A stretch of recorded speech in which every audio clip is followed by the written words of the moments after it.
Bom dia a todos, bom dia àqueles que estão conosco presencialmente, aos que nos assistem de maneira virtual. Dando continuidade ao nosso estudo da primeira carta de Pedro, nós temos o privilégio nessa manhã de termos experimentado uma madrugada com uma chuva boa, uma chuva que traz renovação, que nos alegra os corações, que nos enche de um dos temas importantes, que é tratado nessa carta, que é a esperança. Porque com a chuva, com a manhã, podemos perceber que se cumpre de fato a promessa de que a misericórdia de Deus renova-se cada manhã. Nessa carta nós temos estudado a relevância, conforme o apóstolo Pedro exortou aqueles irmãos perseguidos sobre o binômio esperança e coragem. Então, naqueles dias que eram dias maus, naqueles dias em que havia uma gravíssima batalha espiritual e natural em relação aos seguidores de Jesus, a gente percebe que a atualidade, a continuidade daquelas ministrações hoje nos afetam de igual modo, nas nossas vidas particulares, nas nossas vidas enquanto instituição, igreja, como família, e nos diversos cenários nós passamos por lutas, por tribulações, por dores, mas tomando o exemplo da chuva, tomando o exemplo da unção, da graça, da misericórdia de Deus, nós precisamos ter esperança e coragem, não em nós mesmos, nas nossas forças, nas nossas capacidades, mas naquele que nos amou primeiro, naquele que continua em todo o tempo nos dizendo: você é meu filho amado, você é minha filha amada, não importam as lutas, não importam as dores, eu sou o seu Deus. Nós, nesta continuidade do capítulo 3, nos encaminhando para o final do capítulo 3 da primeira carta de Pedro, nós vamos analisar o aspecto importante relacionado a uma vida de amor e solidariedade. A partir do versículo 8 até o versículo 22, nós hoje veremos do versículo 8 até o 12, mas do 8 até o 22, Pedro dá uma ênfase à dinâmica dos relacionamentos interpessoais, no aspecto familiar, no aspecto da igreja, dos irmãos, e também, continuando dentro da visão e dos aspectos fundamentais daquela época, que era a perseguição, inclusive quanto aos nossos inimigos, inclusive quanto àqueles que nos perseguem injustamente, aqueles que nos ferem. Ele faz uma síntese daquilo que teoricamente ele veio tratando até aqui, e dá praticidade, ele dá recomendações práticas para o nosso agir, para o nosso comportamento como cristãos. Então, ele nos ensina sobre o amor fraternal, sobre a paciência na aflição, tudo isso tendo por exemplo máximo o próprio comportamento que o Senhor Jesus teve. Ele foi, durante a sua trajetória, do seu ministério de 3 anos e meio, invariavelmente ele foi perseguido, ele foi gravemente também confrontado, ele foi ameaçado de morte e até ser levado à morte de cruz, ser moído de uma maneira absurdamente inimaginável para qualquer um de nós. Então vamos fazer a leitura para a nossa base sistemática dessa manhã, a partir do versículo 8 até o 12. Finalmente, sede todos de igual ânimo, compadecidos, fraternalmente amigos, misericordiosos, humildes, não pagando mal por mal ou injúria por injúria, antes, pelo contrário, bendizendo, pois para isto mesmo fostes chamados, a fim de receberdes bênção por herança. Pois quem quer amar a vida e ver dias felizes, refreie a língua do mal e evite que os seus lábios falem dolosamente. Aparte-se do mal, pratique o que é bom, busque a paz e empenhe-se para alcançá-la, porque os olhos do Senhor repousam sobre os justos e os seus ouvidos estão abertos às suas súplicas, mas o rosto do Senhor está contra aqueles que praticam males. Pedro, a partir dessas admoestações, recomendações, ele sugere, de uma maneira bastante clara, que tenhamos todos o mesmo sentimento. Ele começa dizendo, finalmente, sede todos de igual modo. Ele não faz distinção, olha, apenas os líderes devem ser assim, apenas os servos devem agir assim, apenas os filhos devem agir assim com os pais. Vocês se lembram, quando nós estudamos a perspectiva com a professora Cássia, da relação do marido com a mulher, ele também os coloca em pé de igualdade. Aquela professora Cássia falou, não existe subserviência. A partir do amor fraternal há uma equidade na relação, mas essa equidade só é possível a partir do compromisso firmado de intimidade com o Senhor Jesus.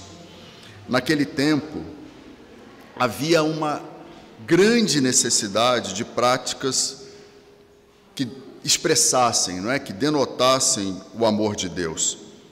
E aí, por mais paradoxal que possa parecer, inclusive àqueles que perseguiam o povo. Hoje é diferente? Não, não é diferente, embora nós talvez sejamos uma geração cuja fragilidade, cujas mazelas, cuja a relação com o direito seja extremamente complexa. É muito difícil suportar o dano.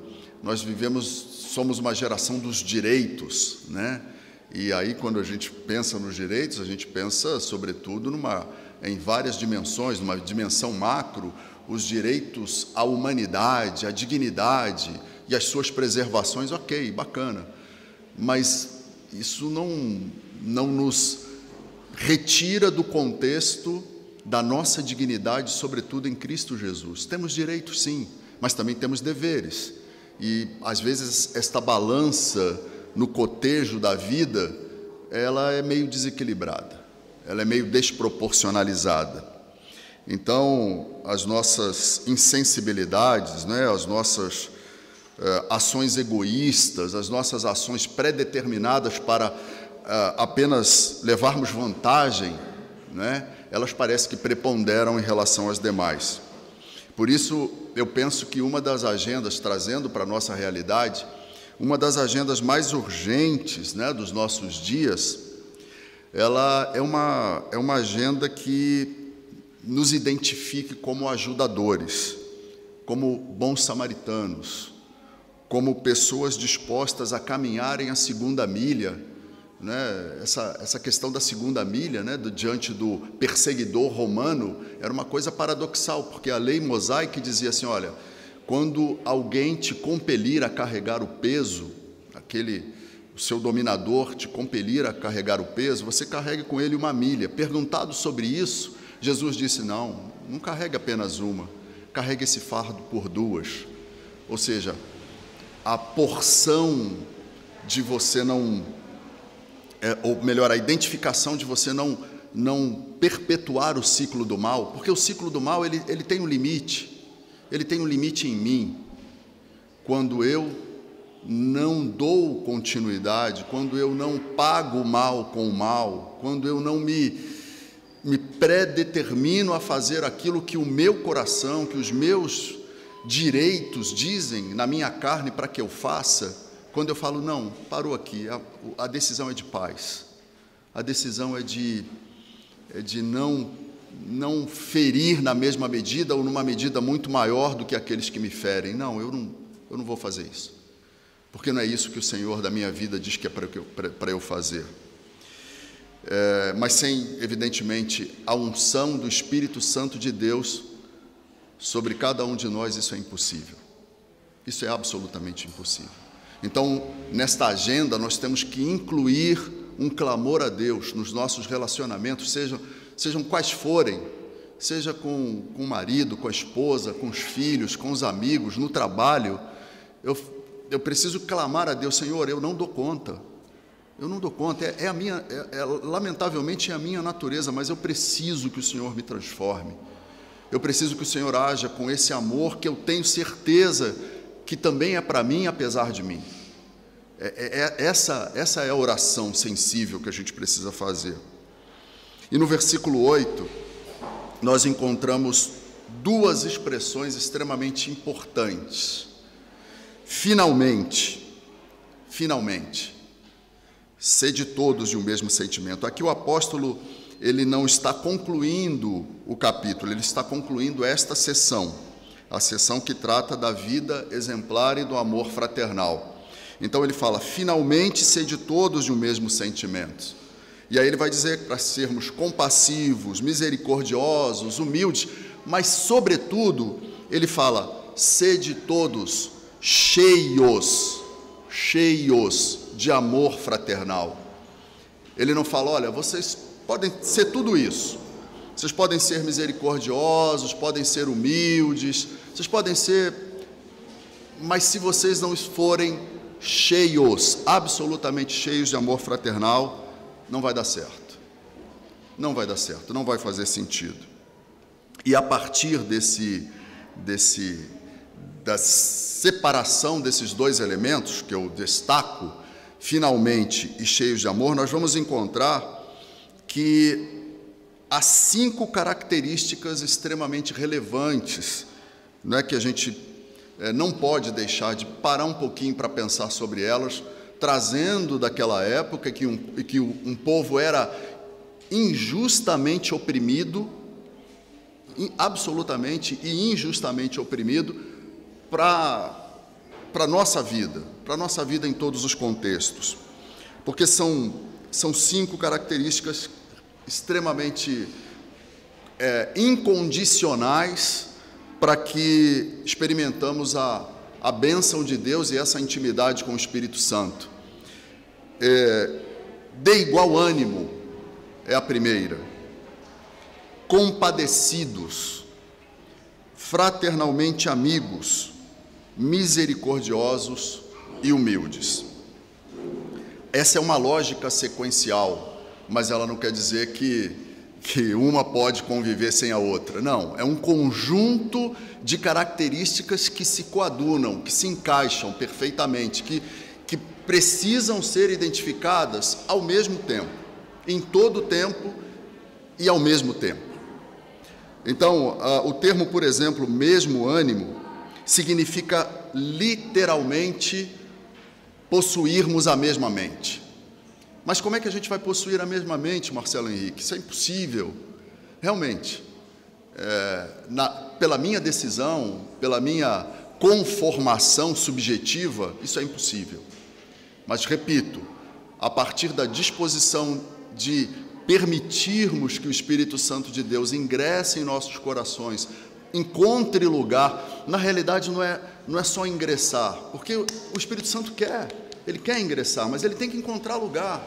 Eu tenho que estar disposto a conferir abertura, espaço na minha agenda absolutamente preocupada com os meus próprios interesses, para dizer, não, peraí, não é desse jeito, eu não posso continuar vivendo da mesma forma, apenas movido pela satisfação dos meus prazeres, olhando para o meu próprio umbigo o tempo todo. Eu não posso, não é isso Não foi para isso que eu fui comissionado, que eu fui resgatado, eu estava morto no fundo do oceano. Salvação, eu vi uma mensagem interessante, salvação não é quando o bombeiro chega no helicóptero e joga uma boia para quem está batendo os braços, ainda respirando, conseguindo se equilibrar. Salvação não é isso. Salvação é quando a mão do Senhor vai lá no fundo do oceano para nós que estávamos mortos e nos resgata e nos dá vida. Isso é salvação. E se eu fui remido, se eu fui resgatado para isso, eu não posso viver do mesmo jeito que eu vivia antes, quando estava morto. Então, esse termo, ele nos impele a agirmos conforme uma igreja sólida e solidária. Mas a igreja, ela é corporativamente muito distinta, muito diferente. Óbvio, e tem que ser. A igreja não é um lugar de robôs. Deus não criou robôs. Deus não pegou um programa extraordinário de inteligência artificial a partir da salvação e injetou em cada um de nós. Não, Ele respeita, inclusive, a constituição que Ele mesmo elaborou para cada um de nós. Mas Ele nos dá um DNA extraordinário, que é o DNA de Cristo. Com a salvação a gente recebe isso de graça e pela graça.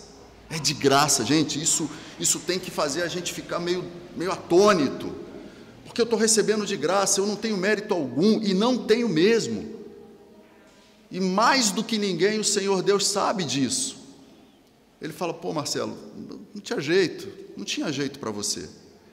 E eu tive que tomar a decisão mais grave da minha vida, como Deus, para que você tivesse algum jeito, ou melhor, para que você tivesse jeito. Eu entreguei meu filho por você. Então, por favor, tenha bom ânimo, alinhe-se nessa comunidade tão diferente, e você talvez seja o pior, o mais diferente de todos, mas vai lá, seja solidário, ingresse com os dons que eu te dei, para que você seja inclusivo, para que você seja útil nas minhas mãos e nas mãos desses meus irmãos também. Ter bom ânimo é isso. E ter bom ânimo implica unidade. Unidade não é uniformidade. Não esperem uma igreja perfeita, uniforme, bonitinha, igual essas pessoas que de repente acham que usando o mesmo tipo de roupa, os mesmos tipos de costumes, isso vai resolver todos os problemas. Não vai. E não resolve. A gente está cansado de ver por aí. São práticas, lamentavelmente, religiosas, fora do religare de Deus, do religare, do anelo, dos anelos que Deus tem para cada um de nós enquanto filhos, irmãos, amigos. Ele falou, olha, vocês não vão ser só meus filhos, meus servos, não. Eu vou chamar vocês de amigos. Ora, se Deus nos chama de amigos, como é que eu não vou me esforçar para ser amigo de vocês? Como é que vocês não vão se esforçar para serem meus amigos, apesar de mim? Porque é isso que Deus está falando para que a gente faça. Então, a unidade é um princípio que leva em conta que nós fazemos parte da mesma corrente. E se um elo dessa corrente está fraco, está enferrujado, está tendendo a romper-se, ela não vai promover os ciclos necessários para que Deus haja por meio de nós e em nós, ou melhor, em nós e por meio de nós, porque se a gente não permitir que Deus haja, a gente não vai ser capaz de impactar ninguém. Nós precisamos ser um, e para sermos um, a gente tem que entender o princípio maior da unidade, de onde ele nasce. Ele nasce de Cristo. Ele nasce de Cristo, ele nasceu de Cristo, ele renasce de Cristo todos os dias, como essa chuva que a gente expectava tanto e que chegou nessa madrugada. Ele vem como essa chuva quando a gente está seco, quando a gente está raso, quando a gente acha que não tem mais esperança, e ele vem com esse anelo dele e fala, olha, vem aqui comigo, você me pertence. Estar compadecido é a outra característica. Significa também, dentro dessa perspectiva interessante do amor fraternal, também significa que nós devemos sofrer com o outro. Sofrer com o outro. Isso é muito desafiador, gente. Sofrer com o outro. Em português, talvez, esse sofrer como o outro, ou compadecido do grego, signifique simpatia, ou simpatia e empatia. Às vezes é mais fácil sermos empáticos do que sermos simpáticos, né? É muito mais fácil. Eu posso demonstrar empatia por uma causa, mas não ser simpático de verdade a essa causa. A gente se comove profundamente com as coisas terríveis do sofrimento generalizado que vemos nas mídias todos os dias, mas muito dificilmente fazemos algo prático que está ao alcance das nossas mãos em relação a essas circunstâncias. Simpatia é a dor do outro pulsando sinceramente nos nossos corações. Isso é simpatia. É você meter a mão. Eu posso meter a mão com o que eu tenho. Eu posso meter a mão orando, eu posso meter a mão ligando para um irmão e falando, pô, cara, como é que você está? Eu me deu vontade de orar por você, mas é perguntar você, tá? Porque às vezes a gente pergunta, pô, Cássia, como é que você está? Está tudo bem? E aí a Cássia começa a falar, e eu já começo a me afastar. Desculpa, mas eu tenho que dar uma chegada ali, eu estou com horário. Não, é perguntar como é que você está, esperando que a pessoa diga como está e você esteja disposto a fazer alguma coisa por ela.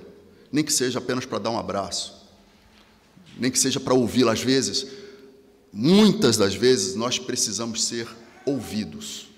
Nesse mundo frenético, de extrema velocidade para tudo, a gente não larga esse abençoado aparelho, né, que nos comunica com todos, às vezes ao mesmo tempo, menos com quem às vezes precisa da gente. A gente não tem tempo, para parar para ouvir, para sermos de fato sensíveis.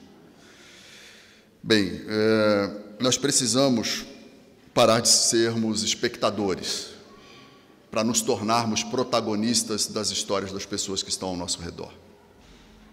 Se nós podemos, nós devemos.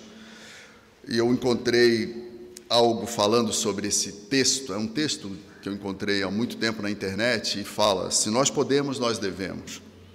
Do caos emerge a possibilidade do novo, da denúncia ao anúncio.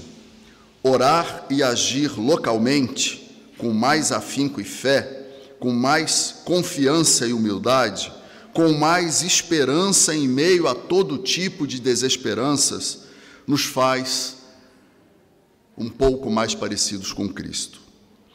Precisamente esse contexto fala e grita com nossos valores e nossa fé.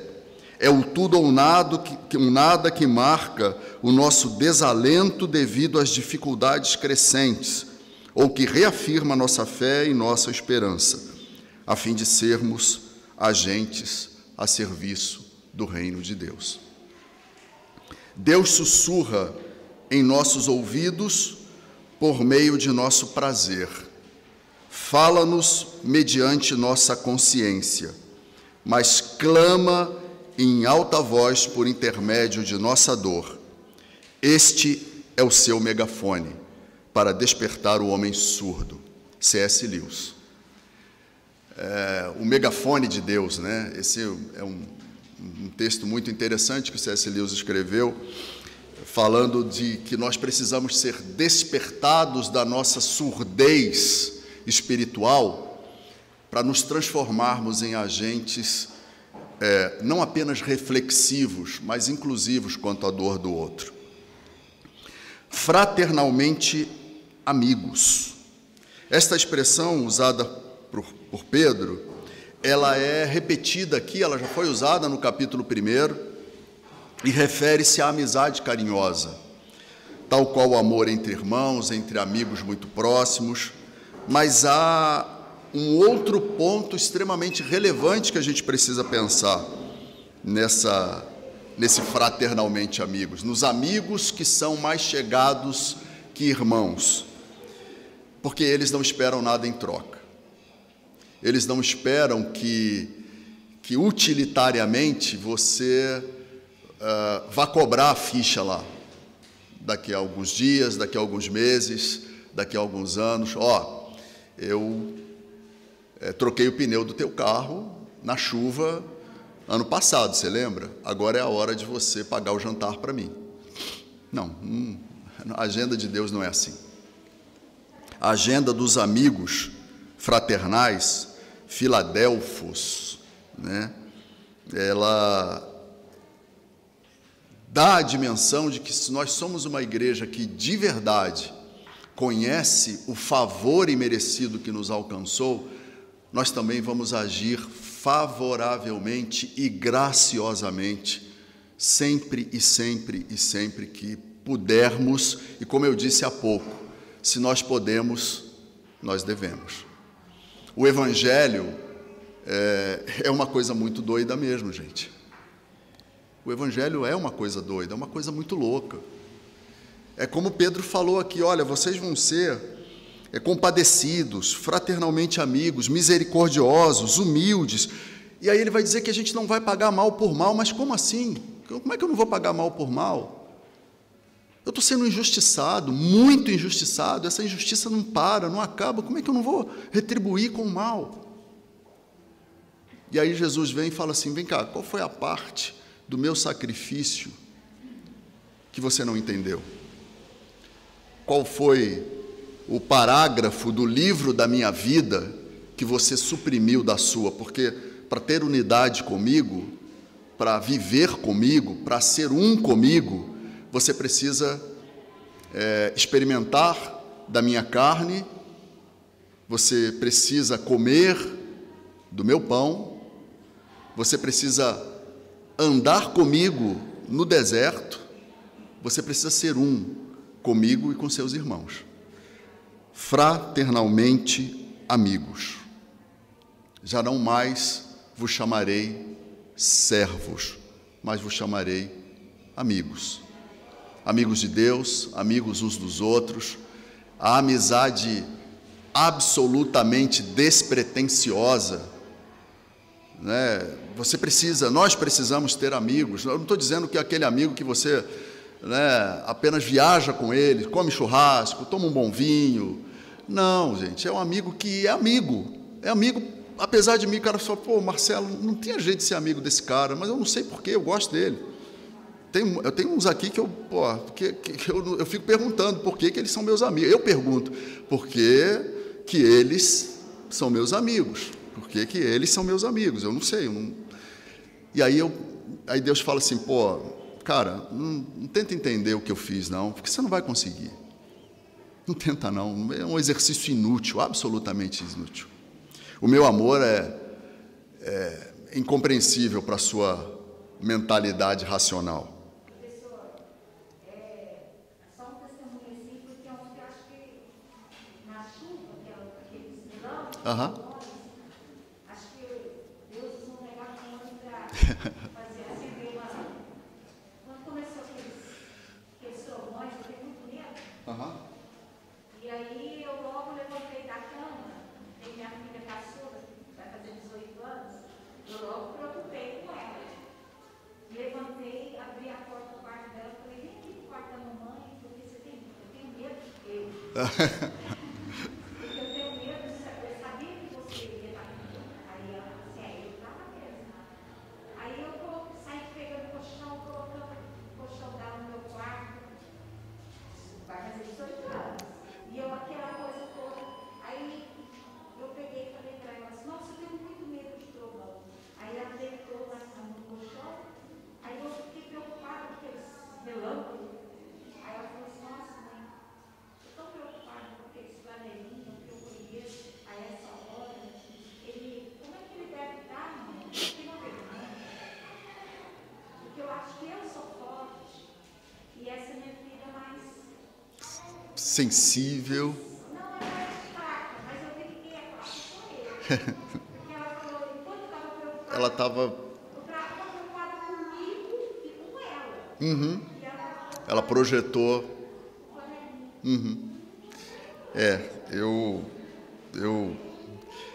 A gente precisa entender isso como missão. Todos estamos em missão, né?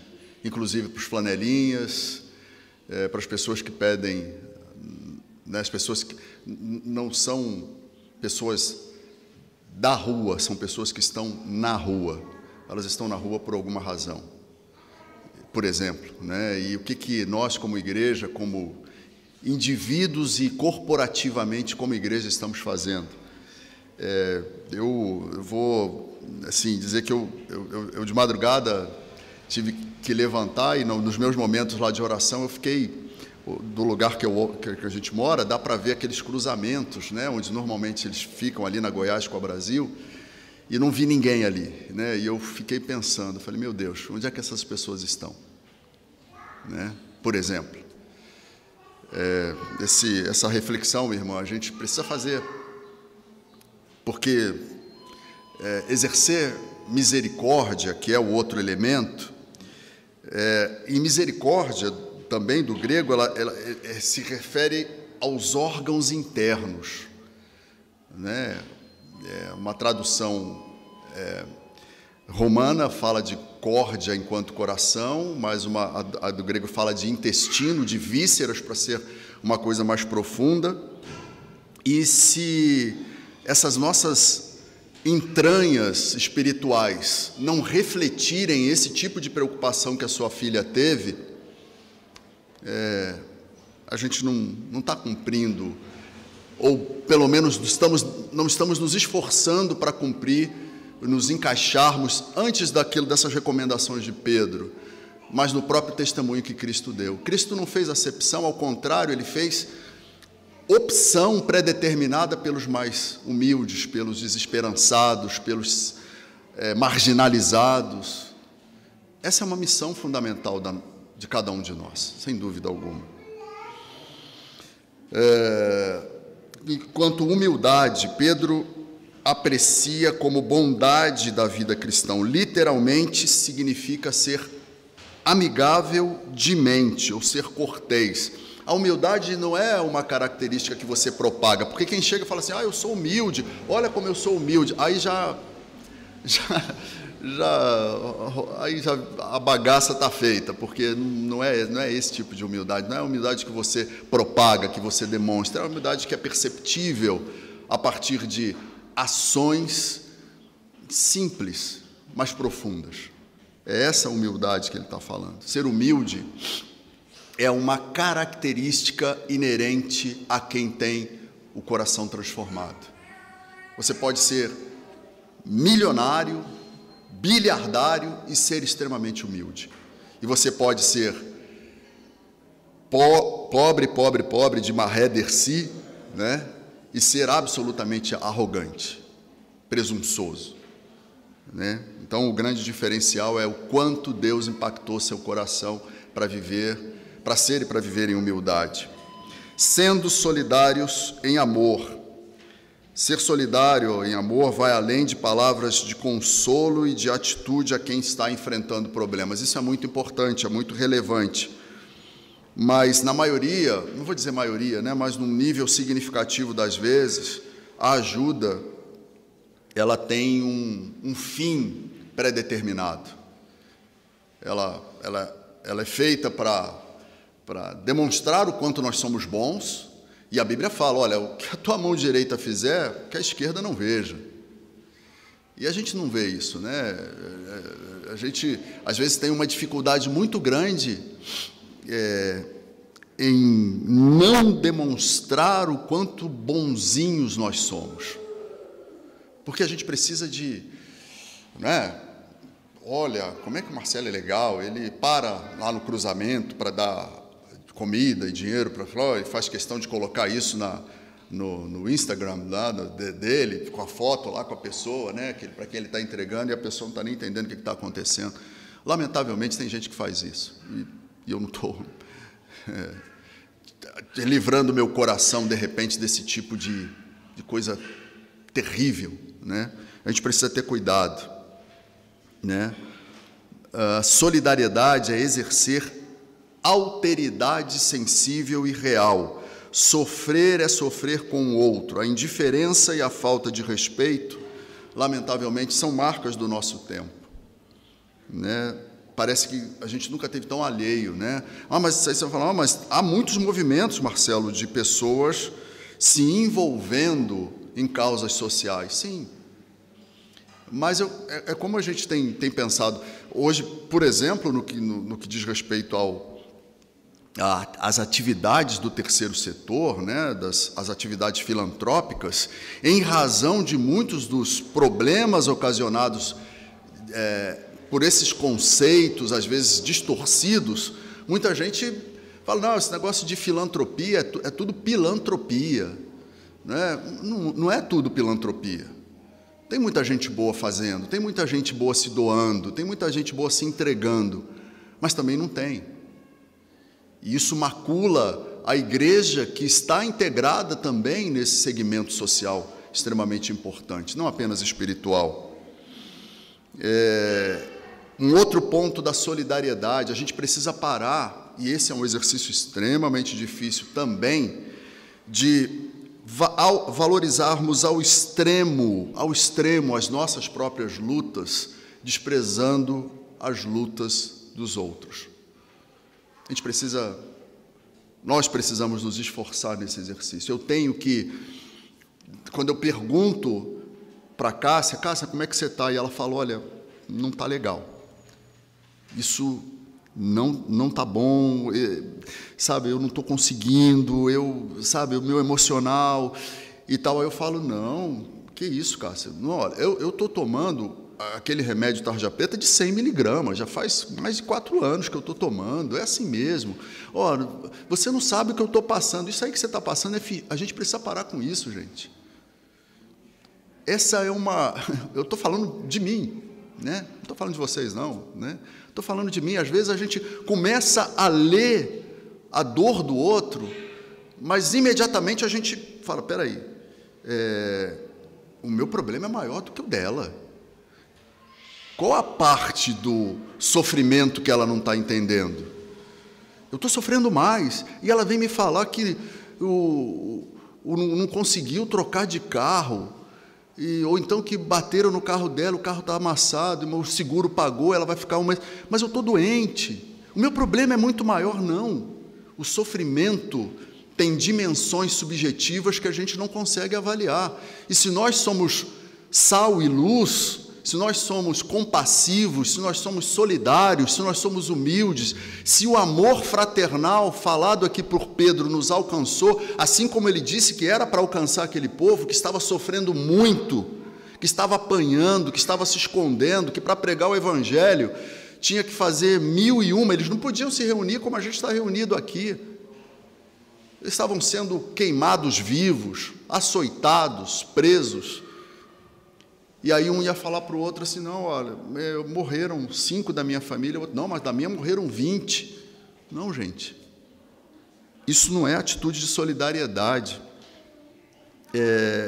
O jornalista e professor da Universidade de São Paulo, eu li um artigo dele outro dia, muitos devem conhecer, professor Clóvis de Barros Filho, ele tem alguns tutoriais bem interessantes sobre a vida, sobre relacionamentos, e ele, num debate até com cristãos, né, assim, declarados, ele estava falando sobre solidariedade, e ele disse o seguinte: o filé mignon da vida é viver para o outro. Esse é o filé mignon. Esse é a suculência, o sabor, a coisa que dá gosto à vida, é quando você entende que você tem que viver para o outro. Largar todo tipo de egoísmo, todo tipo de egocentrismo, de relação egóica, porque é muito bom relacionar-se egoicamente ou olhar para o espelho. O problema é que quando você vai olhar para o espelho, né, acho que foi o pastor Potenciano que pregou sobre isso, você vai se ver, né? Se você olhar, você vai se ver, né? Mas tem gente que olha e vê um monte de outra coisa, né? Menos a si mesmo. Então, nossa relação de afetos aos que estão à nossa volta, e aí a filha da irmã nos deu esse puxão de orelha, né, notadamente aos mais necessitados, precisa ter por base a titularidade que vem daquele que nos comissionou para amar fraternalmente.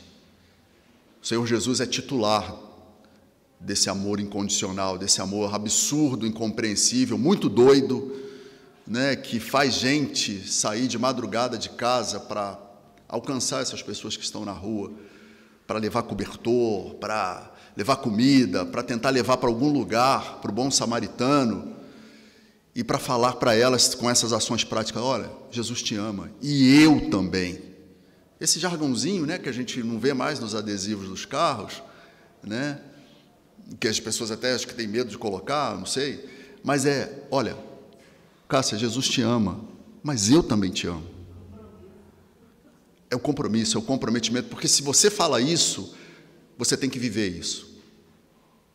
E aí eu falo: não, eu não vou me comprometer, não. Esse negócio é perigoso. O tal do comprometimento é muito perigoso, né? Igual a parábola lá do porco, né, e da galinha lá, da questão dos ovos com bacon, né? Muita gente aí conhece, né? O porco estava absolutamente comprometido, deu a vida, virou bacon. A galinha não, só colocou o ovo. Jesus deu a vida por nós. Ele se comprometeu até a morte, e morte de cruz. Nós estamos dispostos a fazer isso, uns pelos outros? A pagar preço? Essa expressão aqui fala, né? Não pagar mal com mal. Mas nós estamos dispostos a não apenas pagar o bem com o mal, mas a pagar um preço que vai me custar. Eu não estou falando de dar sobra, né? E é chato, eu fico às vezes assim, envergonhado, quando o pessoal fala assim: ó, campanha do agasalho, Dia das Crianças, não sei o que, aí quem está pedindo tem que falar assim: ó, meu irmãozinho, minha irmã, ó, por favor, não pega aquele tênis rasgado, não. Não pega aquele brinquedo sem roda que seu filho não usa mais. Não pega aquele ursinho todo detonado. Por favor, não faz isso, não. Pô, gente, eu sinto vergonha de mim. Né? Porque se eu vou doar em amor para alguém que precisa, como é que eu vou dar porcaria? Como é que eu vou dar resto? Doar em amor é dar o que você gostaria de receber, o que você quereria receber. Isso é doar em amor. Mas, se Deus é amor e se nós nos amamos com todo entendimento, nós precisamos nos doar com uma outra expressão, com outro sentimento que é íncito à solidariedade, que é a generosidade. Temos que ser generosos. Generosos. Sem generosidade, a generosidade é um pressuposto da gratidão e do contentamento. Se eu sou generoso, eu sou grato, eu tenho contentamento. Porque eu vivo na medida da mão dupla, também está tudo certo. A palavra pagar, né, significa devolver ou retribuir. A dinâmica de retribuição com a mesma moeda não pode fazer parte da nossa agenda. É difícil? É difícil. É difícil não, às vezes chega às raias do impossível, né? Não pagar o mal com o mal, meu Deus, porque eu tenho direito de agir em legítima, absolutamente legítima defesa da minha moral, da minha honra, do mal injusto que me fizeram, que estão me fazendo, eu tenho total direito de fazer. E aí Pedro vem, por isso eu falei, o Evangelho é muito doido. O Evangelho é contra a cultura do mundo, ou contra a cultura ao mundo. E se a gente não recebe esse entendimento por meio do Senhor Jesus, para vivermos assim, gente, a gente está perdendo tempo aqui. Desculpem, a gente está perdendo tempo. A gente não está perdendo tempo só aqui, não. A gente está perdendo tempo em todas as liturgias que participamos, nos cultos, domingo de manhã, domingo à noite, grupos de oração. Se a gente não consegue entronizar, não é minimamente, não, é adequadamente isso que a gente está falando aqui. Eu sou um cristão idiota, não vou nem usar a palavra que eu uso às vezes, o Ari Nilson sabe qual é a palavra, um adjetivo muito chulo. Eu sou isso. Eu não vou falar aqui porque eu preciso viver isso que a gente está falando. Isso aqui, gente, eu estou falando para mim também, em primeiro lugar. Outro desafio também muito grande é em relação à língua, né? A língua, em Tiago 3,6 diz: ora, a língua é fogo, é mundo de iniquidade, está situada entre os membros do nosso corpo e contamina o corpo inteiro, e não só põe em chama toda a carreira da existência humana, como também é posta ela mesma em chamas pelo inferno. Tiago 3,6. Warren Wiersbe diz que muitos dos problemas da vida são causados pelas palavras erradas, proclamadas pelo espírito errado. Cautela e caldo de galinha não fazem mal a ninguém, e não é diferente em relação ao que a gente fala, né? Sermos cautelosos, previdentes, contar até 1002 antes de falar alguma coisa, antes de proferir até mesmo palavras relacionadas aos nossos direitos, né? Cobrando-os. Eu escrevi uma coisa que eu queria que vocês tivessem até misericórdia de mim, mas nós temos amigos e irmãos que, infelizmente, possuem uma sinceridade diabólica, né? Tem aquele jargão hoje aí, né, que campeia, né, as mídias, né? É o pronto falei, né? Pronto falei, né? Bonitinho, né? Mas tem gente que fala: pô, Marcelo, você, né? Pronto falei, você não vale nada, viu? Você é meu amigo, mas você não vale nada. Pronto falei, você precisa... Não, peraí. A Bíblia fala que até mesmo para a gente corrigir e exortar, o tempero tem que ser o amor. O tempero tem que ser o amor. O ingrediente extraordinário, né, do chefe que lança com carinho, né, tem que ser o amor. E esse negócio é muito difícil. Prudência, sabedoria ao falar precisam ser resgatados urgentemente, porque quando a gente não faz isso, quando nós não agimos assim, nós corremos alguns riscos terríveis, né? Um deles é, por exemplo, de afastar os irmãos do propósito de Deus, enfraquecer a fé deles, desviá-los, né, do caminho proposto por Deus, estabelecer uma dinâmica de correção que Deus não estabelece, que Deus não estabeleceu para eles.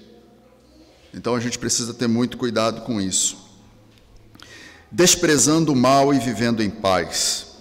Apartar-se do mal indica uma forte rejeição ao que é pecaminoso, seja em que nível for, até mesmo quanto aos que nos perseguem. É uma postura de desprezo a tudo que é vil, a tudo que não edifica, a tudo que traduz tristeza ao Espírito Santo de Deus. Porque o Espírito Santo de Deus é uma pessoa absolutamente interessada nas nossas condutas, nas nossas práticas. Assim como ele se alegra, ele se entristece quando nós nos desviamos. Viver em busca da paz tem que ser uma decisão consciente e contínua. Existe uma consciência que Deus gera em nós que precisa ser alimentada com as boas práticas, que precisa ser processualmente trabalhada, assim como a salvação. Processual, isso é continuado. Isso não é só quando eu estou aqui estudando com vocês, num ambiente extremamente fraterno, amigo, maravilhoso, a gente, poxa, a presença de Deus está aqui, mas a presença de Deus está quando eu estou fazendo besteira também. E quando eu estou fazendo besteira, o que acontece?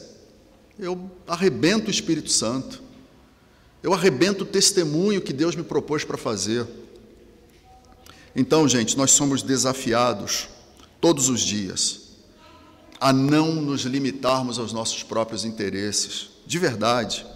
É paradoxal, eu disse no início, é muito, muito, muito paradoxal nesse mundo. É assim, fora da caixa, né? A gente fala, a caixa do mundo é a caixa do prazer, é a caixa da vitória, é a caixa da alegria, é a caixa do sucesso. Mas Deus não disse que essa é a caixa. Essa é a caixa do mundo, não é a caixa de Deus. né? Nós temos que estar imersos de verdade nos princípios que Ele estabeleceu para nós, porque senão não faz sentido. Nós somos forasteiros, já falamos isso aqui, forasteiros até errantes, peregrinos num mundo vil, mau, utilitarista, que não vai melhorar, gente. Por favor, me desculpem, mas nesse mundo não vai melhorar. Mas a gente tem uma promessa de um outro mundo. Nós temos a nossa passagem que está comprada tem um destino certo. Eu não sei, sinceramente, nas lutas em que eu estou enfrentando, eu não sei como é que vai ser amanhã, mas eu sei quem é que vai estar lá comigo, apesar de mim. Seja o que me acontecer, eu sei que Ele vai estar lá.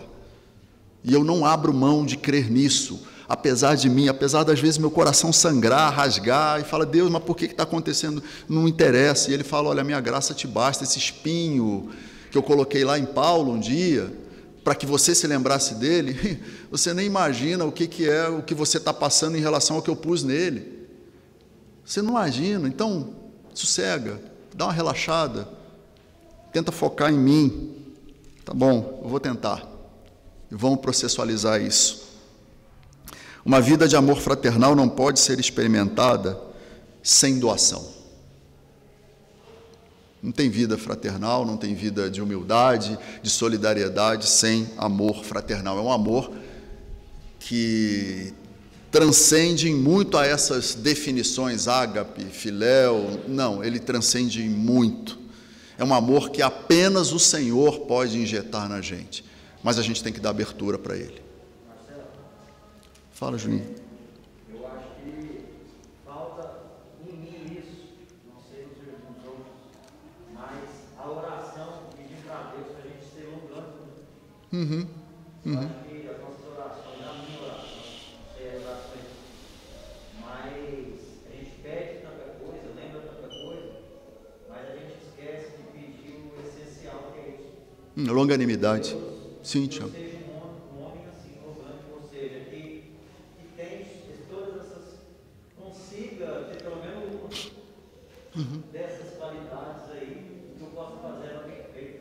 Pedir isso em oração, porque se não for em oração, para Deus não colocar isso no meu coração, a minha carne é totalmente diferente daquilo que a palavra me diz. A carne milita contra o espírito o tempo todo, né, Tiagão? O tempo todo. E sem uma oração contrita, de entrega, de esvaziamento, ó Deus, faz uma detotalização das porcarias que estão dentro de mim e substitua com essa longanimidade. Verdade. Perfeito, Tiagão, perfeito. Gente, para encerrarmos dentro do horário aí, agradecendo pela atenção mais uma vez de vocês nesse tema que eu vou dizer, vem queimando o meu coração há muito tempo, né? Desde quando eu comecei eu não preparei isso essa semana não, eu venho orando por isso e me consagrando, porque esse negócio aqui não é fácil. E foram só, como vocês viram, 4 versículos, mas de conteúdos extremamente profundos. E eu queria tentar aplicar isso um pouquinho para as nossas vidas, para mim e para vocês. Primeiro, vigie seu coração. Vigie seu coração, especialmente fugindo mesmo das paixões deste mundo. É como o Tiago falou, né? Essa longanimidade para que a gente possa ser enxertado pelos princípios de Deus. E a gente precisa parar de acumular coisas inúteis. Eu não estou falando de coisas materiais, não. Eu estou falando de coisas emocionais, de relacionamentos ruins, tóxicos, que enchem nosso coração de bobagem. A gente precisa parar com isso.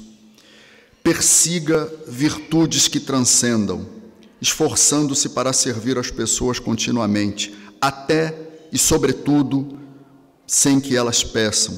Seja sensível e focado na dor e nas necessidades dos outros.